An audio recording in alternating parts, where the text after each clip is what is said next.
Hello friends, welcome back to my channel. Last பார்ட்டில் ஜான்வி வந்து இந்த கெமிக்கல் நோக்கி போயிருப்பாங்க. ஸோ அதில் வந்து விழுந்தாங்களா இல்லையா அப்படின்னு சொல்லிட்டு ஸோ அதுலேருந்து இந்த பார்ட் கண்டினியூ ஆகுது. மறுபடியுமே நம்ம ஹீரோயின் வந்து ப்ரே பண்ணிட்டு தான் இருக்காங்க. பட் ஜான்வி வந்து விழுற மாதிரி தான் போகிறாங்க அந்த இடத்துல. நம்ம ஹீரோ வந்து அந்த கூண்டுக்குள்ளே வந்து உதச்சிட்டு எப்படியாச்சும் வெளியில் வந்துட மாட்டோமா அப்படின்னு சொல்லிட்டு அந்த பூட்டை உடச்சிட்டு இருக்கான். இங்கே இவங்க ரெண்டு பேரும் அவள் விழுறத பார்த்துட்டு தான் இருக்காங்க அந்த தேஜ் பையன். ஆனால் ஒன்றுமே சொல்லாமல் கல்யாணத்தை பண்ணிட்டு இருக்கான். ஸோ இதெல்லாம் பார்த்துட்டு அவங்க வந்து கடவுளே நீங்கள் வந்து என்னுடைய பசங்களை காப்பாற்றிருங்க அப்படின்னு சொல்லிட்டு விழ போகிறாங்க. அப்போ என்ன ஆயிடுச்சு அப்படின்னா, அந்த ஷால் இருக்கும்ல, தேஜும் ஸ்வெட்லானாவும் கல்யாணம் பண்ணிட்டு இருக்காங்க. ஸோ அந்த ஷாலில் வந்து ஒரு குண்டு வந்து விழுது, ஷால் ரெண்டாக போயிடுது. அதேமாரி இந்த கெமிக்கலையும் சுட்டுறாங்க, கெமிக்கலும் வந்து வெடித்து சிதறிடுது. அந்த இடத்துல யாரா இருக்கா அப்படின்னு சொல்லி பார்த்தா நம்ம அம்மாயி ரமாமாயி தான் வந்திருக்காங்க. ஸோ வந்து சுட்டுட்டாங்க. அதுக்கப்புறம் காளியை ஒரு தள்ளு நம்ம ஹீரோயின் தள்ளி விட்டுட்டு என்ன பண்ணிடுறாங்க அப்படின்னா, அந்த ரிமோட்டை எடுத்து அந்த முதல்ல இருக்கும்ல, ஸோ அதை வந்து அந்த கேட்டை ஆஃப் பண்ணி விட்டுருந்தாங்க. நம்ம ஹீரோ வந்து கதவை உடச்சிட்டு வந்து அப்படி வந்துடுறான். வந்துட்டு எல்லாத்தையும் போட்டு ஃபைட் பண்ணி அடிச்சிட்டு இருக்கான். ஸோ அதேமாரி தான் இங்கேயும் ஒரே ஃபைட் சீன்ஸ் தான். காளியை போட்டு நம்ம ஓம்காரா அடிக்கான், ஓம்காராவை போட்டு காளி அடிக்கான். ரெண்டு பேரும் மாற்றி மாற்றி சண்டை போட்டுட்டு இருக்காங்க. நம்ம ஹீரோ அப்படி வில்லனை துரத்திட்டு வெளியில் வந்துடுறான். வெளியில் வந்ததுக்கப்புறம் மாற்றி மாற்றி அவனை அடிச்சிட்டு இருக்கான். அது மட்டும் இல்லாமல் பழைய ஃப்ளாஷ்கட் எல்லாத்தையுமே நினச்சி அவனை போட்டு பந்தாடிட்டு இருக்கான். சரியான சண்டை போட்டு அவனை பிரித்து வாங்கிட்டு இருக்கான். அப்படி வாங்கிட்டு இருக்கும்போது அங்கே ஓடி வந்த நம்ம ஹீரோயின் வந்து ஓம்காரா சார் அப்படின்னு சொல்லிட்டு வந்துடுறாங்க. வந்துட்டு உங்களுக்கு என்ன ஆச்சு, கை காலெல்லாம் அடிபட்டிருக்கு, மூஞ்சிலெல்லாம் அடிபட்டிருக்கு அப்படின்னு சொல்லிட்டு இருக்கிறான். இந்த கிறுக்கு பையன் அதுக்குள்ளே எந்திரிச்சு நம்ம ஹீரோயின் கழுத்தை பிடிச்சி நெரிக்கிறான். கையாலேயே இப்படி நெரிப்பான்னு சொல்லுவாங்கல்ல, அந்த மாரி நெரிச்சிட்டு இருக்கும்போது நம்ம ஹீரோ சொல்கிறான், ப்ளீஸ் நீ சுல்புல் மட்டும் விட்டுரு, நீ என்ன சொன்னாலும் நான் பண்ணுறேன், ப்ளீஸ் நீ அவளை விட்டுரு அப்படின்னு சொல்லிட்டு இருக்கும்போது, அதை எப்படி நான் விடுவேன், நீ என்ன அடிச்ச அப்படின்னு சொல்லிட்டு அவன் பேசிட்டு அப்படியே கழுத்தை பிடிச்சி அவளை நெரிச்சிட்டே தான் நிற்கிறான். நெரிச்சிட்டு கொஞ்சமாக பின்னாடி போகிறான். இதெல்லாம் பார்த்துட்டு இருந்த ஸ்வெட்லானா என்ன சொல்கிறா அப்படின்னா, ஆஹா ஒரு கல்லில் ரெண்டு மாங்காய், இப்போ நம்ம காளியை வந்து ஷூட் பண்ணோம் அப்படின்னா நம்ம சுல்புலையும் தானே அவன் வச்சிருக்கான், ஸோ இவனும் அவன் கூடயே சேர்ந்து போயிடுவான் அப்படின்னு சொல்லிட்டு அந்த கிறுக்கு வந்து அங்கேருந்து சரி ஷூட் பண்ணுவோம் அப்படின்னு சொல்லிட்டு அந்த துப்பாக்கி எடுத்துட்டு நிற்குது. அப்போ நம்ம ஹீரோ கரெக்டாக உள்ளே வந்துடுறான். இவன் இதுக்கு உள்ளே வந்தாம்பா அப்படின்னு சொல்லிட்டு சரி மறுபடியும் ட்ரை பண்ணுவோம் அப்படின்னு சொல்லிட்டு மறுபடியும் சுடுறதுக்கு ட்ரை பண்ணுறான். அப்படி ட்ரை பண்ணும்போது சுட்டுறா போல் அப்படி இவன் வந்து அப்படி விழுந்துடுறான். விழுந்துட்டு இருக்கும்போது சுல்புலையும் சேர்த்து தான் இழுத்துட்டு கழுத்தை தானே இப்படி கட்டி வச்சிருக்கான். ஸோ அவளும் சேர்ந்து விழுந்துடுறான். விழுந்ததுக்கப்புறம் நம்ம ஹீரோ வந்து சுல்புல் கையை பிடி அப்படின்னு சொல்லிட்டு கையை பிடிக்க, ஆனால் கையை வந்து ஒரு சில கட்டத்துக்கு மேலே அவனால் பிடிக்க முடியல, கொஞ்சம் பிடிச்சிடுறான். அப்படி பிடிச்சிட்டு அவன் என்ன நினச்சி பார்க்கானா, அவன் மேலேருந்து கீழே விழும்போது நம்ம ஹீரோயின் காப்பாற்றிருப்பா. ஸோ அது எல்லாத்தையுமே அவன் நினச்சி பார்க்கான். நினச்சி பார்த்ததுக்கப்புறம் அப்படியே அவங்க ரெண்டு பேரும் அந்த இடத்துல இருந்து மலையிலேருந்து கீழே விழுந்துடுறாங்க. விழுந்ததுக்கப்புறம் இவன் கீழே விழுற வரைக்கும் நின்று சுல்புல் அப்படின்னு சொல்லிட்டு கத்திட்டு அவன் பார்த்துட்டே தான் இருக்கிறான். ஆனால் அவனால் ஒன்றும் செய்ய முடியாமல் நம்ம ஹீரோயின் வந்து அவங்க குடும்பத்தை எல்லா விதத்துலையும் காப்பாற்றிருப்பாள்ல. ஸோ அதெல்லாம் நினச்சி பார்த்துட்டு இருந்ததுக்கப்புறம் இவன் அந்த இடத்துல இருந்து அப்படி பார்க்குறான். ஆனால் அந்த தேஜ் பையன் வந்து அந்த நிலமையிலையுமே ஏன் இவன் இப்படி பண்ணுறான், நம்ம பிளானு ஃப்ளாப் ஆகிட்டா அப்படின்னு சொல்லிட்டு யோசிச்சுட்டு இருக்கான். ஆனால் பார்த்தா இவங்க ரெண்டு பேரும் உள்ளல அந்த கார்லேருந்து இந்த காளி பையன் வந்து நம்ம சுல்புலை கூட்டிகிட்டு போயிட்டான்.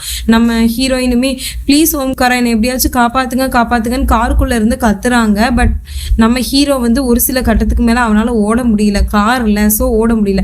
அப்புறம் நம்ம ஹீரோவோட அம்மா ஃபோன் பேசுகிறாங்க, இந்த மாதிரி ரமா அம்மாயை காணோம் அப்படின்னு சொல்லிட்டு ஃபோன் பேசிகிட்டு இருக்காங்க. அப்புறம் நம்ம ஸ்வெட்லானாவும் அந்த இடத்துல தான் நிற்கிறான். நின்னதுக்கப்புறம் ரூடிகிட்ட வந்து நம்ம ஹீரோ சொல்கிறான், நீ என்ன பண்ணுவியோ அது பண்ணுவே தெரியாது, அம்மாவை மட்டும் நல்லா பார்த்துக்கோ, நான் வந்து பரேலுக்கு போய் நான் சுல்புலை எப்படியாச்சும் கூட்டிகிட்டு வந்துடுவேன் அப்படின்னு சொல்லிட்டு அவன் சொல்கிறான். உடனே அம்மா வந்து சொல்கிறாங்க, நீ வந்து ஓம்காராட்ட தானே பேசினா, நான் ஓம்காராட்டா ஒன்று சொல்லணும், அம்மாயை காணும் அப்படின்னு சொல்லிட்டு சொல்லும்போது, அம்மா நீங்கள் கவலைப்படாதீங்க, சுல்புலை கூப்பிட தான் ஓம்காரா போயிருக்கான்னு சொல்லிட்டு அவனும் சொல்லி முடிக்கிறான். அப்புறம் ஸ்வெட்லானா வரா வந்துட்டு, நீங்கள் என்ன பண்ணுவீங்கன்னு எனக்கு தெரியாதுமா, நான் வந்து உங்கள் ஹஸ்பண்டை கல்யாணம் பண்ணணும்னு நான் நினைக்கல அப்படின்னு சொல்லிட்டு எல்லாத்தையும் சொல்லிட்டு இருக்கும்போது, நான் இதை உன்ட்டு எக்ஸ்பிளனேஷன்லாம் கேட்கலையே, என்கிட்டயே வந்து சொல்லிட்டு இருக்க அப்படின்னு சொல்லும்போது, நீங்கள் என்னுடைய மாமியார்ல, ஸோ உங்கள்கிட்ட தானே சொல்லணும் அப்படிங்கிற மாதிரி அவளும் சொல்லி முடிக்கிறா. சொன்னது மட்டும் இல்லாமல் நீங்கள் வந்து எனக்கும் ஓம்காராக்கும் கல்யாணம் பண்ணி வைங்க, மறுபடியும் வந்து வெட்டிங் டேட்லாம் அனௌன்ஸ் பண்ணுங்க, எனக்கு தெரியாதுமா, அப்படி நீங்க பண்ணல அப்படின்னா என்ன ஆகும்னா எனக்கு வந்து ஓம்காரா வந்து சைன் பண்ணி கொடுத்துருக்கான் அந்த டாக்குமெண்ட், அது வந்து அதை வச்சு நான் பிரச்சனை பண்ணுவேன் அப்படின்னு சொல்லிட்டு அவ சொல்லிட்டு அந்த இடத்துல இருந்து போயிடுறா. அப்புறம் நம்ம ஹீரோ வந்து காளி வீட்டுக்கே வந்துட்டான் சுல்புலை தேடி. வந்ததுக்கு அப்புறம் ஏய் காளி வெளியில வாடான்னு கத்துறான். யார் என்னோட ஹஸ்பண்ட் நேமை சொல்லி கூப்பிடுறது அப்படின்னு சொல்லிட்டு ஒருத்தவங்க வராங்க. யாருன்னு நம்ம பார்த்தா நம்ம ஹீரோயின் தான். நம்மளுக்கே ஷாக்கா இருக்கு, என்னடா இவங்க எல்லாத்தையும் அடாப்ட் பண்ணிட்டாங்களா அப்படிங்கிற மாதிரி தான் இருக்கு. நேரம் நம்ம ஹீரோ கிட்ட வந்து ஆரத்தி வந்து எடுக்கிறாங்க. அப்படி ஆரத்தி எடுக்கும்போது நம்ம ஹீரோ பார்த்துட்டே தான் இருக்கா. பார்த்துட்டே இருந்துட்டு நீ இங்க அப்படின்னு சொல்லி நம்ம ஹீரோயின்ட்ட கேட்குறான். அது மட்டும் இல்லாம நீலாம் ஒரு பொண்ணா, நீயும் ஸ்வட்லானா மாதிரி தான் கேரக்டர் அப்படின்னு சொல்லிட்டு இவன் சொல்லியிருப்பான். அதெல்லாம் இவன் நினச்சி பார்த்துட்டு இருக்கான். அப்போ ஹீரோயின் வந்து ஆமா நான் தான் இங்க இருக்கிறேன் அப்படின்னு சொல்லிட்டு அந்த கையில வச்சிருப்பாங்கல்ல, ஸோ அந்த ஆர்த்தி தட்டு வச்சு சுத்திட்டு இருக்காங்க. அது மட்டும் இல்லாம பொட்டு வைக்க போறாங்க. இவன் வந்து வேண்டாம் அப்படிங்கிற மாதிரி கை சேகை பண்ணவும், எங்க வீட்டுக்கு யாரு வந்தாலும் நாங்க இப்படிதான் செய்வோம் அப்படின்னு சொல்லிட்டு வச்சிடறான். வச்சதுக்கப்புறம் என்னது உங்க வீடு அப்படின்னு சொல்லி கேட்கும்போது ஆமா இது வந்து என்னுடைய வீடு தான், இப்போ நான் காளியை கல்யாணம் பண்ணிக்கிட்டேன்னா அதுக்கப்புறம் இது என்னுடைய வீடு தானே அப்படின்னு சொல்லிட்டு அவன் காலில் விழுந்து ஆசீர்வாதம் வாங்குற மாதிரியே காலில் வந்து ஆசீர்வாதமும் வாங்குறான். உடனே வாங்குறதுக்கப்புறம் நீ எஞ்சி அப்படின்னு சொல்லிட்டு அவன் சொல்கிறான். சொன்னதுக்கப்புறம் சுல்புல் எங்க அப்படின்னு சொல்லி கேட்கும்போது சுல்புல்லா அது யாரு அப்படின்னு சொல்லிட்டு இவ கேட்குறா.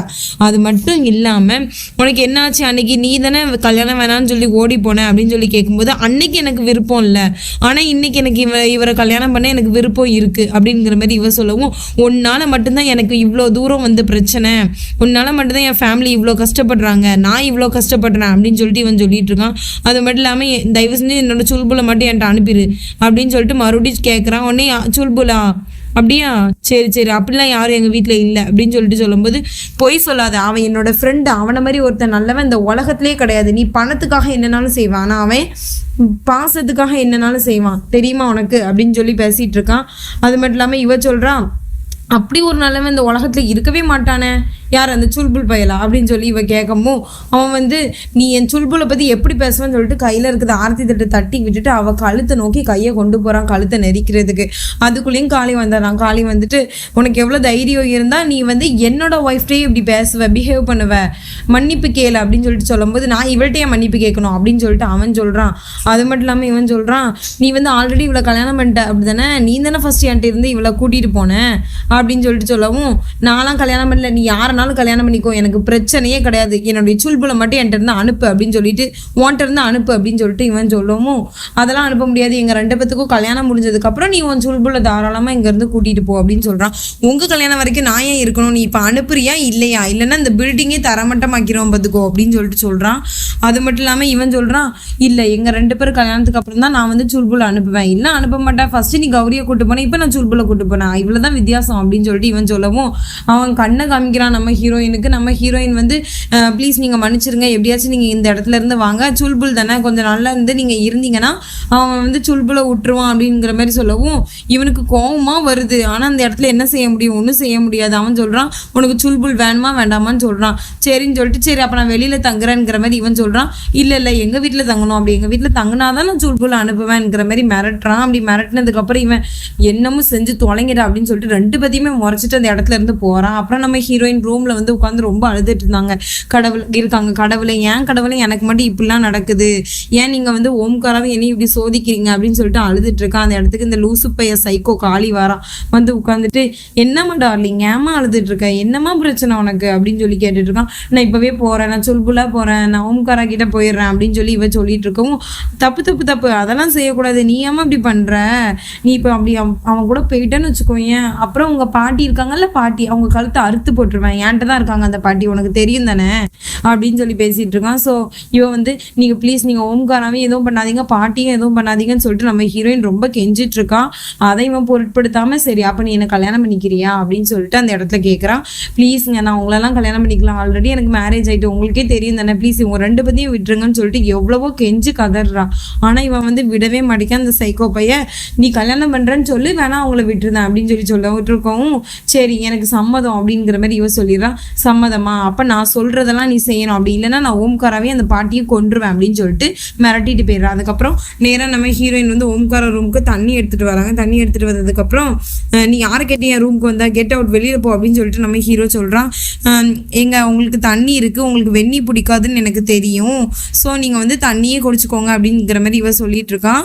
நைட்டு நீங்கள் கேட்டாலும் சர்வன்ட்ஸ் கொண்டு வருவாங்கன்னு சொல்லும்போது இந்த விஷயம்லாம் உனக்கு எப்படி தெரியும் சொல்லு, என்ன விஷயம், இந்த விஷயத்தெல்லாம் நீ உனக்கு யார் சொன்னா சொல்லு அப்படின்னு சொல்லி கேட்கும்போது உங்கள் ஃப்ரெண்டு சுல்புல் தான் சொன்னால் உங்களுக்கு வந்து இதெல்லாம் பிடிக்காதுன்னு சொல்லிட்டு, சரி நான் என் ஃப்ரெண்டை பார்க்கணும், எனக்கு கொஞ்சம் ஏற்பாடு பண்ண எப்படியாச்சும், அதெல்லாம் பார்க்க முடியாது, காளி வந்து அனுமதிக்க மாட்டான் அப்படின்னு சொல்லிட்டு சொல்லுவோம். இந்த இடத்துல இருந்து நீ வெளியில் போ, கெட் அவுட் அப்படின்னு சொல்லி கத்துறான்.